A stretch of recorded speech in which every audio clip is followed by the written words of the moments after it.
best bets, props, and a lot more right here on PuckTime on Wednesday. Guys, good morning. Andrew here and Carmine with you to break down a few games in a smaller slate compared to Tuesday, of course, in the NHL. But Carm, how are you this morning? I'll tell you what, I'm not doing very good, but I'm trying to be in bounce back mode, trying to stay positive. It was definitely the worst night I've had in a 0-3, lost the 5%, lost 2 1% plays. How are you doing? I hope it's a lot better than I am, Carm. It happens, Andrew. It's a long season. It's a marathon, not a sprint. So just get back on that horse. But look at some of the games yesterday. The Winnipeg Jets just continue to motor along. It's for you guys in the chat. Drop a message on whether you've been jumping on the Jets this whole time or not. It's kind of like the Edmonton Oilers, 16 games in a row and 16 wins last year in a row. And you start to wonder, am I jumping on too late if I haven't been on at the beginning? If you've been on the Jets from the beginning, just keep on playing them. If you haven't, it's kind of hard to jump on them when they're 15-1 because you could be jumping on them at the wrong time. They're not going to go 81-1, but kudos to them, man. They're playing great. The Leafs, no Austin Matthews, no firepower. They're in Washington tonight. The Devils, I'm very happy about the Devils getting the upset win yesterday. I had them as well, too. And the Kraken, who did not show up in the first 20 minutes of that game. Columbus could have blown them out, but it's Columbus. And the Kraken come back and win that game 5-2. So I'm happy about it, Andrew. But again, it is a marathon and not a sprint. So one day is not going to make me feel completely overjoyed. Detroit Red Wings, speaking of teams that shouldn't be overjoyed, there's two of them in the first game we're going to talk about. Pittsburgh Penguins, Detroit Red Wings, then the Leafs and the Capitals. You're going to do your prop segment. We're going to end it with Colorado and the LA Kings, and then our best bet segment. No ladder challenge. Like I said this week, my time is elsewhere right now, guys. I'll get back to it next week, as hopefully you guys can understand, Andrew. But Pittsburgh -140, Detroit +120, Nedeljkovic in goal. It's looking like the expected goalies are Nedeljkovic, and it's showing Cam Talbot confirmed. But we saw yesterday how it showed a couple goalies confirmed, and then that got flipped prior to game time. So right now, Pens -140. Andrew, when I look at this game, it's straightforward for me in the sense of it's tough to cap a game in which you have two teams that aren't playing well at the moment. But I'm going to talk about leadership. And, you look at this Pittsburgh team, and you were benefactors. You had the Dallas Stars against them. I think it was the team total. And they scored 6 in the first period in Pittsburgh, went on to beat them 7-1 in that game. And they need to bounce back. That was an embarrassing loss for them. And I flash back to last season. The Pittsburgh Penguins went to Toronto. I think it was on a Saturday night. And this is what their new GM, the former Toronto GM, Kyle Dubas, in charge of the Pens. And the Leafs absolutely slaughtered them 7-0 in that game. And you would think, how does a team respond to that? Well, they win home 2 days later, and they beat the Minnesota Wild 4-3 in a game, and then they went 5-0-1, including that Minnesota game. They lose one game in OT. I think it was to the Ottawa Senators. And that's leadership. That's leadership in the dressing room. Not a lot of teams have it. Sidney Crosby obviously is a big part of that in Pittsburgh. We're not seeing that in Detroit right now. I'm not sure what's going on with Detroit. I don't know if Yzerman has a short leash on Lalonde, the Detroit coach. They're just not playing well at the moment. And like even their the way in which they set up their lines, you look at their top defensive line, their two best defensemen, and they've got them on the number one line. You got it. I think you have to split them up because their second and third lines are getting absolutely annihilated each and every night on that ice. Maybe annihilate is not the right word for it, but they're not playing well. And when you go top heavy and the top heavy line doesn't get it done for you, you're fending for yourself with those other two lines out there. The Wings, another problem with the Wings, their power play killing unit, 65%. That is absolutely abysmal 65%. You're not going to win games over the course of the year if you can't kill penalties. I'm taking the Pens in this one, minus 140. I'm going to hold my nose on it because these are two teams that are struggling right now. But you look at 6-3 earlier this season. I think first week of the season, Pittsburgh goes to Detroit, wins 6-3. You look at some of the games last year, and I think 9 or more goals in each one of those games last season, the 3 games last season. Maybe we get some first period goals in this one, but I'm going to take the Pens minus 140 and hope that my whole rant about leadership in the dressing room actually does something for the Pittsburgh Penguins. What are your thoughts? Yeah, I mean, Carm, I've seen so many quotes. Evgeny Malkin, his quotes, Crosby's quotes. I mean, you talk about the leadership, not just on the Penguins, but also the Detroit Red Wings. It kind of goes to show that you can have as much leadership as you want, but if you lack that talent, that depth, hockey is not a sport where you can have 1 or 2 guys. You need to have a handful of guys contributing to your team, and evidently both these teams don't have that. But I love that Malkin after the game said, "Sorry, fans, you don't deserve this." They watched a really bad game, and you just absolutely feel embarrassed. And the thing is, when you go down 6-0 after a first period in the NHL, you're done. You're done. You're not coming back from that. You might make it respectable. You might have a chance to make it 6-2, 6-3, something like that. But it's really tough to lose after that. But here's the thing. Like you mentioned, Carm, we don't just have one motivated team in this matchup. We have 2 motivated teams. We got one team coming off a game where they were shut out, and we have one team coming off a game where they got their asses kicked. So that's the problem, is that a lot of times this is kind of where I like to step out and be a little bit bold and take unders. But I would have to be crazy to step out and take this under, I truly believe. I mean, I'm not saying anyone that bets this is crazy, but I can't do it with how I like to bet my first period overs. And you touched on it. The shutout theory did not work yesterday in that Devils and Panthers game. However, the Devils were up 1-0 after 1. But I'm going to go right back to it here. You got a motivated Pittsburgh team that's going to want to get off to a really hot start, and you have a Detroit team that's off the shutout. So over 1.5 in the first period is my play here. And I am tempted to take Pittsburgh, Carm, because they're at home. And, you and I have talked about it over the years, how much less we really take into account home ice. But when you get embarrassed at home and then you get to play again at home, I feel like it does mean a little bit more to you.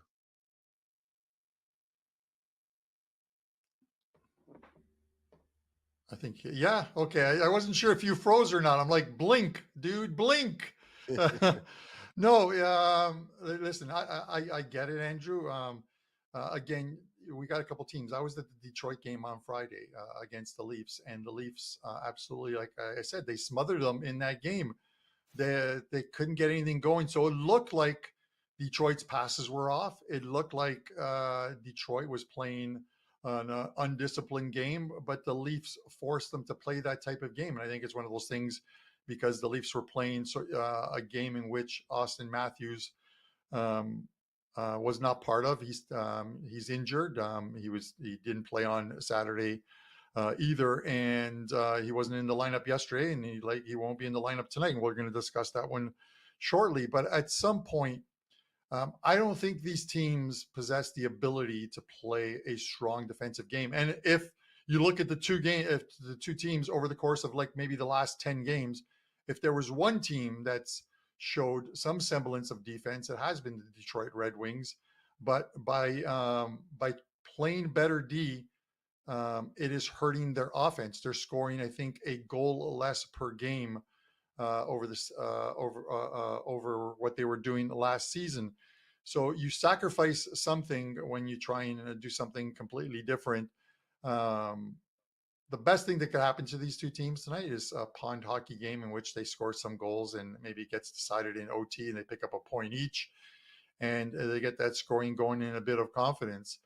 But before we get to this next game, Andrew, I got to mention, watching that the New Jersey Devils game and the Florida game, I get, I said I'm taking the Devils, and I hope the Devils win because they're going to come back with Florida because they'll have Bobrovsky in goal on Thursday. I'm not entirely sure I want to do that, and I'll be honest with you, because Spencer Knight was not the problem last night for the Florida Panthers. The Devils panthered the Panthers last night. They just suffocated them on the ice, and this is what Florida does to teams normally. But they did it for 60 minutes, kept Florida at bay, and won that game. I said before the season started, this is going to be a better New Jersey team. They are a better New Jersey team right now. It would not surprise me at this point. I'm going to wait to see what that line comes out at for Thursday's game if the Devils just didn't double up and win again on Thursday night. But with that said, Andrew, Washington minus 140, the Leafs plus 120. No, the Prez is not on the show today to discuss this one. How are you breaking down this game, the Leafs on the second of a back-to-back? Carm, usually I'm hard on the Leafs, but I will say the schedule makers have also been hard on the Leafs because they've had, I think, the most back-to-back so far in the season, or at least they've been up there, a handful of back-to-backs. So this week, you don't play a couple games, and all of a sudden they say, you know what, you guys are going to play on Tuesday and you're going to play on Wednesday once again.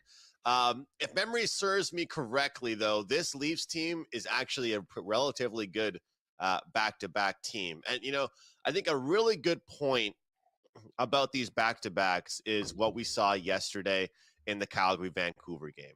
And I used that game as a 5% to the over.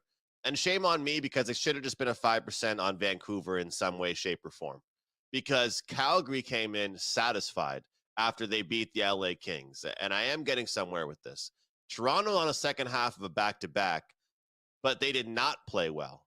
They are not scoring goals. Their forwards have not scored goals. They're not scoring 5-on-5 goals right now. I sent a text to you and Prez today about the last 5 games. Not one forward has scored a 5-on-5 goal.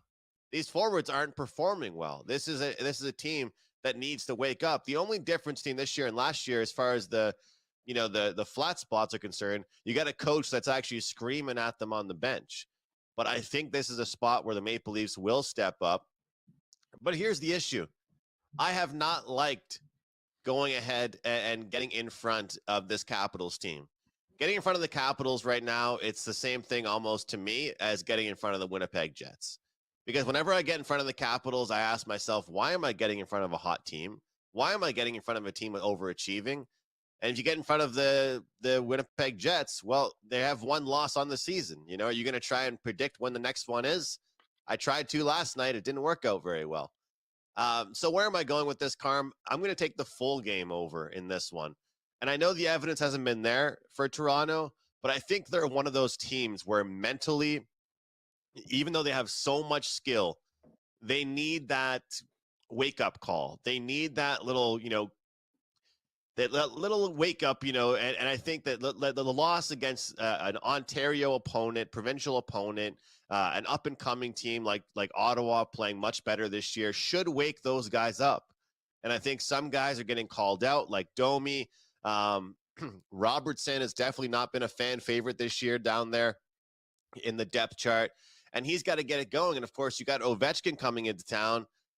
And, he's off to a pretty good start. And I think you got guys like him and Connor McMichael and Strome that are playing extremely well. You look at some of the games they've been involved in, Carm. Sure, they've gotten good goaltending from both goalies, but they've also been able to score goals, man. So I know it sounds like the first game, I took the first period over. This game on the full game over. But, yesterday the odds kind of told us it was a pretty good spot for the Senators. You had everybody across social media saying, why are we getting such a good number on the Maple Leafs? Well, we found that out because the Senators won. Tonight, I think we get more out of them, but I don't want to step in front of the Capitals. So I will take the over. And just a quick point on the Pittsburgh Penguins before I go back to you, Carmen, was just going to say real quick. Of course, they made that trade with Lars Eller, sending him back to the Capitals. I'm not sure if he'll be suiting up tonight or not for them. I was trying to check, but it goes to show with this Pittsburgh team is they're creating cap room. They're creating space. They traded him for picks. So this is a team at this point right now that they know they can't wait around the Pittsburgh Penguins. They've got Sidney Crosby, and you know that I have a little bit of East Coast bias, being a really big fan of Crosby, and I think that they know as well that if he just signed that contract there, he's not going to be willing to just sit around and let his career die out like that. He's trying to be loyal, man, but you can only be so loyal if your team is playing that bad, because guess what? His rival, Alexander Ovechkin, is off to a really good start to his season with his team. Just wanted to mention that. But what's your take here, Carm? I think the whole back-to-back thing, you only really want to fade that team if they almost are off a win, but off a loss like this, I almost want to look for goals tonight from the Leafs. Yeah, I'm going to get to that in a second, but your point on, and I know we're bouncing back here and talking about the Detroit and Pittsburgh game, and it's a little bit relevant to this Toronto and Washington game. But you look at, when teams like Detroit and Pittsburgh struggle, the media, it's different with the media, it's different with the newspapers because it's not the number one story, because the teams within that city are doing much better. The Detroit Lions, all the talk in Detroit is about the Detroit Lions right now. And you fly under the radar with a team that's not playing that great until, the NFL season is over and people switch to, it's Red Wings time. And then they find out the Red Wings are in 9th or 10th place and playing miserable. And like, what happened to this team? It's the same thing, with Pittsburgh. You had a couple teams there in Pennsylvania playing well. You got the Steelers, you got the Eagles, so they get all the press right now, and the Pens fly under the radar screen. In Toronto, it's completely different. Toronto is Toronto. It is hockey first, and that's all they talk about here, Andrew. It is mind-numbing at times. To your point of Leafs on back-to-backs, their second of back-to-backs last year was a pretty tough schedule. So they had 12 back-to-backs last season. They went 6-6. A majority of their back-to-backs were against teams like Carolina, the Boston Bruins. So they were tough ones for them, but they win 6-6. It's Matthews out. So, the reason why I don't want to touch the total in this one, Andrew, is because I saw the way the Leafs have to play when their stars are out, when a guy like Matthews is out. And I watched them play, like I mentioned, live on Friday. And when you're watching a game and you're close to ice level, you get to see, how good the goalies are. Stollarts looks like an absolute giant in goal. I think I said that to Johnny and Prez, in the sense of how do you get a puck by him? Because this guy with all of his equipment on doesn't look like there's any gaps. Now, Stollarts was in goal yesterday. It's likely going to be Joseph Woll tonight. You're getting the Leafs at plus 120, and it's because Austin Matthews is not in the lineup. If Austin Matthews is in the lineup, this line is probably a little closer to about minus 110, minus 115 for either one of these teams, and then minus 105 to take back on the other team. You have to decide whether you're willing to take the Leafs on a back-to-back. This is no disrespect to the Washington Capitals, because they're having a fantastic season. And I love what Ovechkin's doing. The guy's on fire and keep scoring, man. I love when the old men score. But you're getting the Leafs at plus 120 here, and they've won 8 of the last 9 meetings between these two, regular season meetings between these two. They seem to have Washington's number. Again, you got to take that with a grain of salt, because much of those games did have Austin Matthews in the lineup. But if they play a similar game to the game that they played at home against Detroit, in which they absolutely smothered them in the neutral zone, and I have a feeling that's what they're going to try and do today, because this Washington team can skate, this Washington team can score, and is playing extremely well right now. That's the only path for the Leafs to get the win tonight. It's not going to make my card, but at plus 120, it's the play that I would take in this game, Andrew. I like it, man, and I agree with you. I think that it's a good bounce back spot. And again, I just think that you have to sometimes, as a handicapper, try and figure out these mental spots for certain teams. And, it's one thing to, like, look, how many games did the Leafs win in a row? Was it, Carm? 4 games in a row? I hate to say it, but they were probably due for a spot where they got, a little bit of a letdown. And unfortunately, it came against kind of a rival with the Ottawa Senators. Some people might not call them a rival because, well, Ottawa hasn't really been that good for a few years. But guess what? It's still a rivalry to Ottawa. They still get up for that game, and they certainly did. So We'll see what happens in the And second half of back-to-back, but it might have been a rivalry game for one team, and maybe it wasn't for the other. Andrew, that's exactly what it is. So you look at it; it's a proximity thing as well too for these teams. You look at the Canadian teams when the Leafs play Vancouver or Edmonton or Calgary or Winnipeg. Those aren't really rivalry games for them. When they play the Montreal Canadiens, it's a rivalry game. The Canadiens normally get up for the Leafs and surprise them at times. The Ottawa Senators, there is a hate that is building between these two teams and has been building over the years. And the Sens, and you go back to last year, I think they showed a clip of it during the game. The Sens, an empty netter, the guy was 2 feet away and took a slap shot into the empty net, to the Ottawa player into an empty net. And then Morgan Riley absolutely TKO'd him against the boards, a stick to the head. I think he got suspended for that. Listen, you have an empty net, you want to score, you score. Who cares how it goes in? Morgan Riley should have just gone to the bench and thought about the fact that they lost the game anyways. But with that said, that's how rivalries are made, Andrew. But we got a prop segment coming up. So tell us what you have on Andrew's prop program today and spit us out some winners. Yeah, Karma, we're going to try and get back on track with a sweep here in the prop segment with just 2 plays. Before I get to that, though, full transparency again, guys, it wasn't a great night last night. I'm happy that the 2 other plays besides the 5% were just small 1% plays.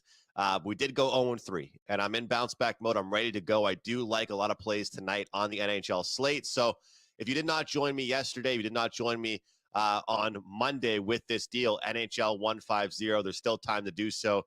Join me for the full season for $150. NHL 150 is the promo code.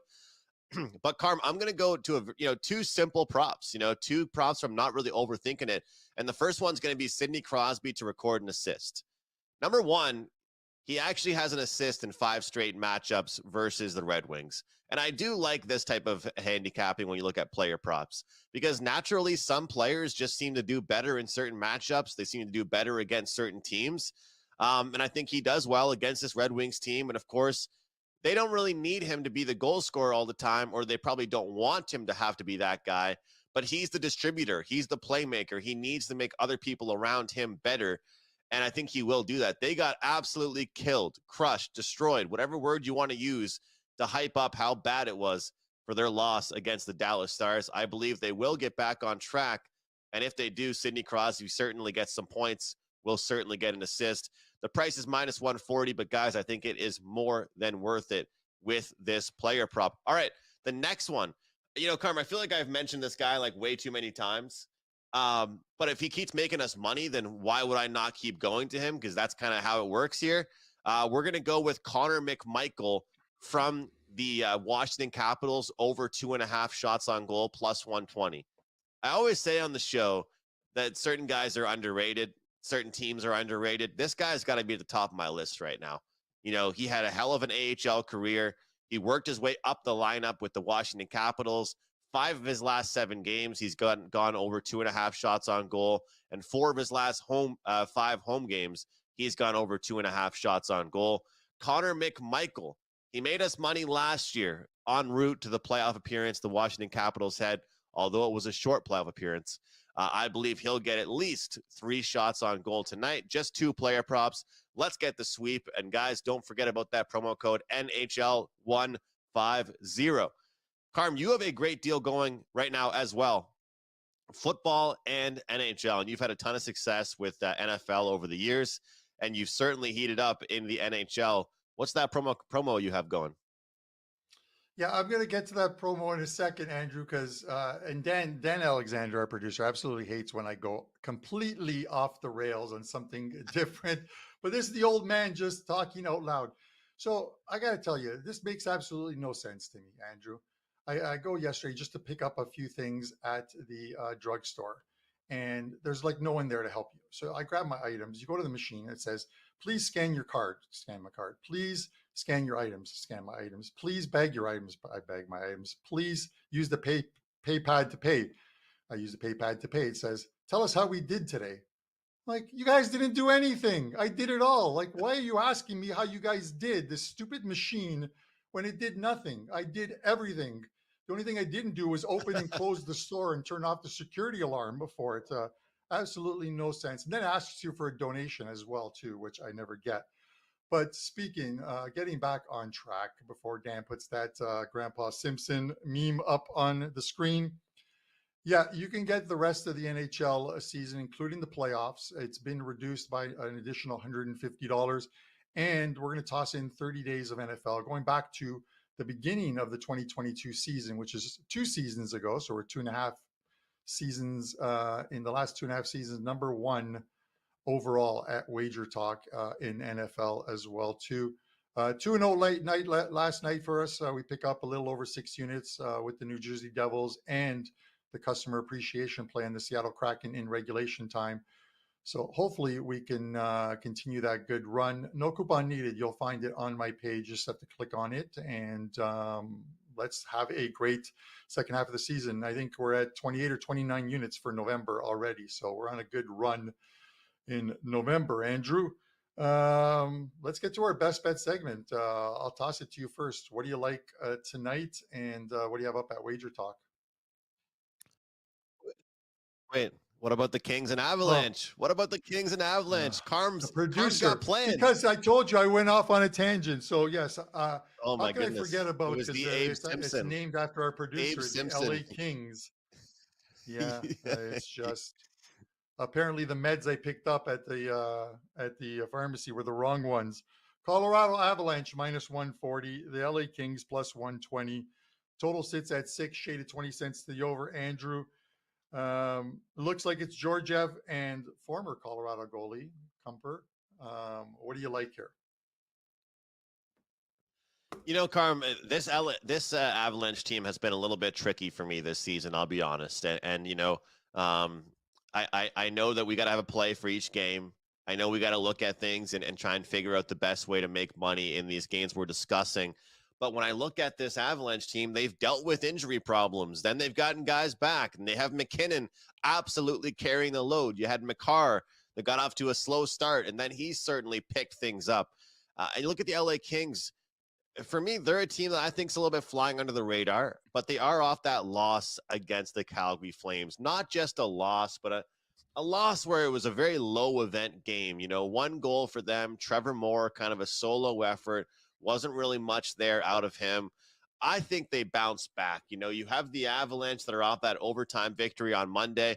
So both teams played a handful of days ago. I want to go ahead and take the dog here, +120. Colorado's a great home team. Don't get me wrong. I usually like backing them at home. They're getting healthier. But I do think that this LA Kings team matches up well line for line. So I have a small lean with the underdog in this one. And I also think I would look towards the LA Kings first period on the money line to get off to a really good start. It's not my favorite play of the night by any means, but hey, it's worth discussing, Carm. What do you think about this one? And you can start us off with best bets. Yes, I will, unless I close off the show before even giving my opinion on the game. Andrew, I'm here for I said it was going to come at some point. I'm here for like the Georgiev curve. It is coming. He is starting to play better for this team. The line confuses me because I thought the Avs should be a little higher than this. And I get it that the Kings play extremely well on the road, but you look at and we got to want to make sure that he's in goal tonight, because this is would be for me a goalie dependent play. If it's Georgiev in goal tonight, then I want Colorado in this one, lane 140. But you look at his last 3 starts, loses 1-0 to Winnipeg, stops 27 to 28 shots, beats Carolina 6-4, stops 27 to 31 shots, and Carolina is a very good team, so I'm not really worried about those 4 goals that he allowed. And then beats Nashville 3-2, stops 28 of 30. His numbers are going up, and he's starting to play much better. He's going to be the number 1 goalie for this team. And maybe that break where Andrew, where he had, they sat him for 7 of 8 games, and the only game that he played was against the Chicago Blackhawks. Maybe that helped him, and maybe that helped whatever was going on in his head. Maybe maybe there was an injury we didn't know about, but the arc is there. He's getting better, and he's got a team in front of him that can score. So give me the buy low price, 140. I'm confused by the price, but then I was also confused yesterday when I watched the Seattle line drop from like 190 to 180 to 175 to 160 by game time. It looked like it was the right move 20 minutes into the game, and then it was the wrong move from that point forward, because the Kraken got Kraken in the second period, scoring 4 on the way to winning that one. So I'm taking Colorado in this one, Andrew, and that's going to be my show best bet as well too. I'm taking Colorado as my show best bet. I have one play up at WagerTalk, is a 4% play. We're on a great run, and off of that win last night as well too, a 2-0 night in the NHL. No other plays up, but my NFL card will be going up soon. And guys, when that video goes up that our producer provides and puts together, let Carm cook, you better click on that link and watch it. That's all I'm going to say. We got some gems in there each and every week, and our producer does a fantastic job of making me look half decent. Andrew, what do you got up at WagerTalk? And give us a show best bet and close this out.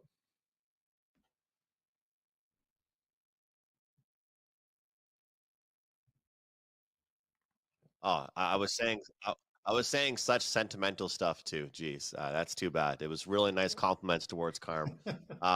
But look, Carm, a lot of the times when I've come off a time where I lost a 5% play or I had a big losing night, the next night I've been hesitant. Even the night after that, I've been hesitant. And we need to be careful with our bankrolls, but not be hesitant, to keep firing on plays we really like. So today, I'm in bounce back mode. I'm excited. I'm going to have a hockey package up, $29 to get every play I'm on tonight in the NHL. So far, just one official play, but it might end up being 2 or 3. We'll see what ends up going on for me in the NHL. That promo code NHL150 is still alive for $150 off my full NHL season. And let's not forget about the Flex Picks deal over at WagerTalk.com right now. It's a great one. A lot of you guys asked about it, and you guys can use those deals to change your handicapper of choice every single day. It's a really good option, and that way, when there's NFL, when there's college basketball, when there's hockey, you guys can bounce around and pick the spot that you want the best. All right, best bet for me, we're going back to the theory of a team off a shutout for the first period over. Sign me up for the over 1.5 goals. Utah and Carolina in the first period. Carolina's been playing some fast hockey, some really impressive pace to their game right now. They are no longer the low-scoring defensive team they have been in years past. Utah got blanked. They got shut out. They lost 4-0 to the Nashville Predators on Saturday night. Let's look for some goals early and often in this one. We'll go over 1.5 at a really nice price of -130, and I am betting that play. All right, guys, that will do it for a fun but all over the place Wednesday edition of Puck Time. We hope you all make money with us tonight in the NHL. On behalf of Carmine, I'm Andrew. We thank you for watching. We'll see you tomorrow right here on Puck Time.